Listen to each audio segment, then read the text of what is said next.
Welcome back to our channel, where we provide updates and undisclosed narratives on Catherine, Princess of Wales, and her royal family. We provide you with the exciting news. Catherine buzzed the fashion world in most impeccable style outfits. I vividly remember the first time I saw Kate Middleton walk over the cobblestones outside Harvey Nichols. She was wearing a faded denim little skirt and caramel suede Penelope Chilvers boots, which were not very royal. I was a new fashion writer in June 2005, still trying to figure out how to handle backstage invites. I wrote down one word: unaffected. 14 years later, Catherine is now a worldwide style icon and the future queen. I look back at those early pages and am amazed at how the DNA of her Duchess wardrobe was already there, just waiting to be refined. The years before the royals, raw gemstone glamour. St. Andrew's graduation, June 2005. Imagine a lace-trimmed camisole that clung to the Scottish wind, low-rise bootcut jeans that hung low on the hips, and a jet-black grommet belt that tied the whole thing together in a way that was somewhere between boho and Britpop. Even then, Kate knew how to dress well. The loose rise made her body seem longer, while the slender thigh maintained the look neat and not sloppy. It's that carefree balance, pretty but not too much, that made her later comfortable in Jenny Packham gowns. Sarah Harris from British Vogue tells me, "People in Fife stopped drinking their coffee for a moment because they were shocked that Prince William's fiancée could seem like one of us." Festival of British Eventing, August 2005. Most people in their 20s bring wellies, but Kate showed up to Gatcombe Park in worn-out chocolate riding boots, a sky blue cable-knit sweater over a neat button-down shirt, and a navy Barber coat over one arm. The blue heart pendant, which was not from Cartier but rather a costume piece, caught both the Sun and the gossip columnist's camera flashes. Later, the Daily Mail said that sales at outdoor gear store Jack Wills had gone up, showing that the Kate effect was starting to take shape. Martha Sitwell, a historian of horse fashion, says that Kate's decision bridged the yawning gap between upper-class countrified chic and high-street accessibility. Rundle Cup Day in Tidworth in July 2006. A halter-neck sundress with a design that swirled in the wind in Wiltshire, with a prairie ruffle hem brushing against gladiator shoes. It was so Y2K that it could have danced out of a Vodafone commercial. But Kate's tiny, oval sunglasses, which seemed almost like they were playing about, hinted to her future mastery of accessorizing.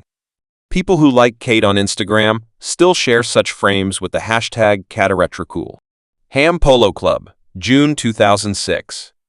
When she came out in a tomato-red polka dot shawl, the audience let out a loud groan.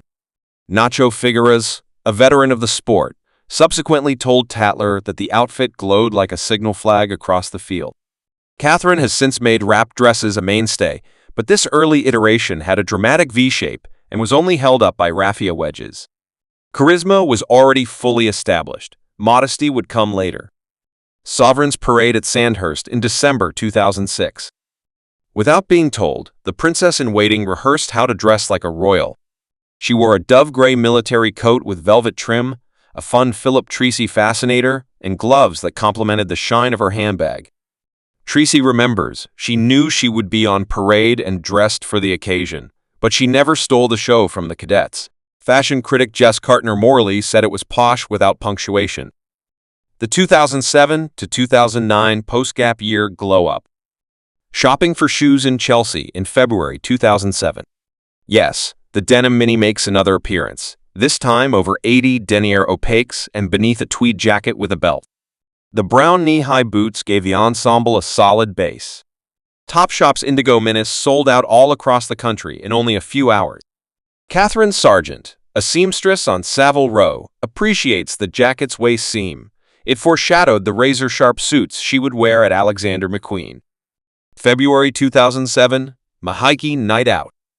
Kate and her sister Pippa danced through the Tiki Bar's bamboo doors in slick bias-cut flowers that seemed like they came from Hollywood in the 1930s. The silk shone as the paparazzi's lights flashed. Catherine's Amelia Wickstead Daywear Today features the dress's flutter sleeve, even if nightlife has long ago left her diary. Stylist Roxy Nafouzi says she archives silhouettes emotionally and revives them maturely. Wedding at Guards Chapel in August 2009. A Monet blue ikat coat dress flowed over a sheen slip and was held in place by a pearl brooch. The feather fascinators that were all the rage at the time almost covered her face, but Cade's tight chignon and simple drop earrings kept everything calm. Later, guests told me they thought she was a professional wedding planner because she was so organized, subtle, and on theme. The Countdown to Royalty, 2010. Chakravarti Cup in July 2010. Cotton dress in seafoam green with no sleeves and pockets. It might have wandered off the rails at Glastonbury.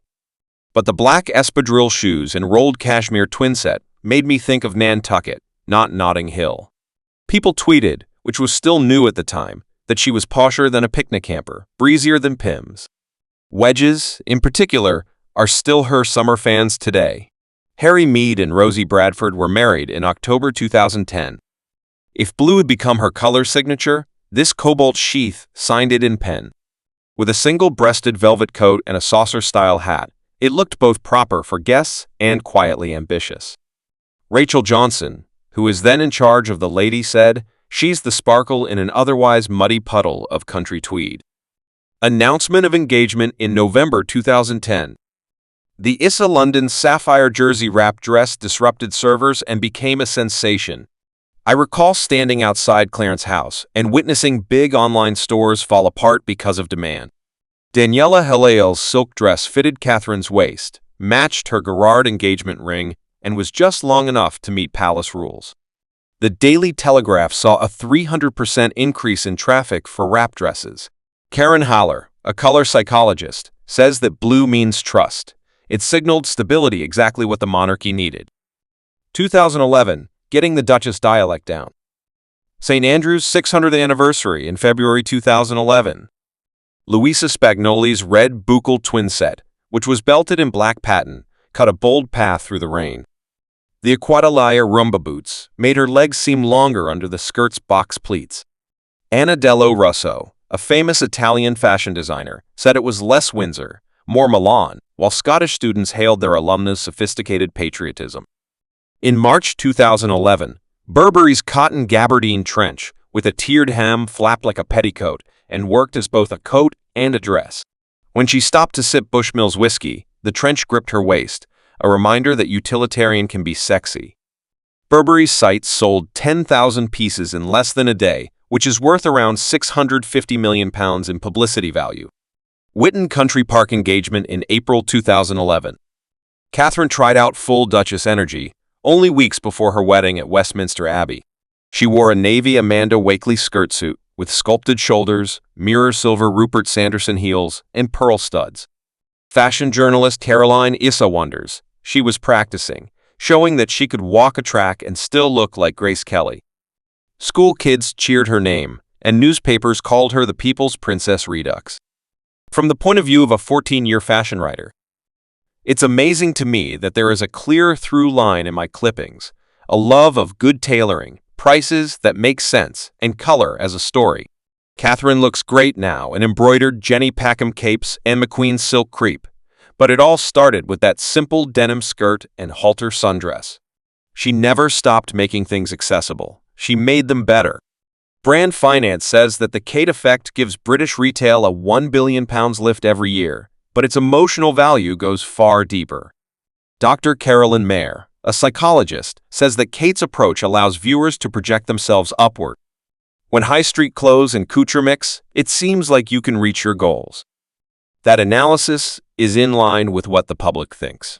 At Cambridge Couture on Twitter says, "She taught me that I could wear wedges to a garden party and still look classy." Georgina Hillier, an Etsy artist, says that Catherine's presence at Sandhurst led to a rise in fascinator orders. She brought back hat culture for a new generation. People used to tell her she was playing it safe. In a royal environment, however, danger is a slow-burning idea. Think about the months before the wedding: trench coats that could be worn as gowns, red suits that were bold enough to stand out from the court's gray and top, and wrap shapes that were soft enough for church seats, but futuristic enough for a Vanity Fair cover. Every expedition pushed her limits so that she could come up with new ideas inside them after 2011. Historians already put Catherine on the same level as Diana and the Queen Mother when it comes to fashion. But those who really understand her style realize that the time before she became queen is not a footnote, it's the prologue. It shows a lady who didn't care about the paparazzi or the Polish, but who intuitively knew what kind of clothes she needed to wear. Looking back at Legacy, I turned to that first notebook page, the one with unaffected highlighted 3 times, 14 years after I wrote it. The phrase still fits, even if Catherine's closet now has tiaras and military cloaks with tassels. The realness that made a polka dot wrap dress at Ham Polo so exciting now comes through her green Jenny Packham dresses when she goes on state visits. Giorgio Armani once told me that fashion is dressing the present while respecting the future. Catherine learned that saying long before the world expected it of her. She dresses with tomorrow's pictures in mind and keeps yesterday's charm intact, whether she's wearing a seafoam cotton day dress or an Alexander McQueen outfit fit for a museum. For the young fashionista who saw her in 2006, those little sunglasses were just a fashion statement. Looking back, they were a wink, a promise that fun and rules may go hand in hand. And maybe that's the lesson her early clothes teach the monarchs she now wears: individuality should never be overshadowed by change. Here's to the denim skirts, the disco sequins, and the heart-shaped trinkets that used to shine on her sun-kissed skin. Before the Duchess of Cambridge or the Princess of Wales, there was just Kate, a young lady who enjoyed color, comfort, and taking fashion risks at the right moment. And every fashionista knows that authenticity is the trend that lasts the longest. Thank you for watching the video. What do you think about her fashion style? Please let us know your thoughts, and goodbye for now.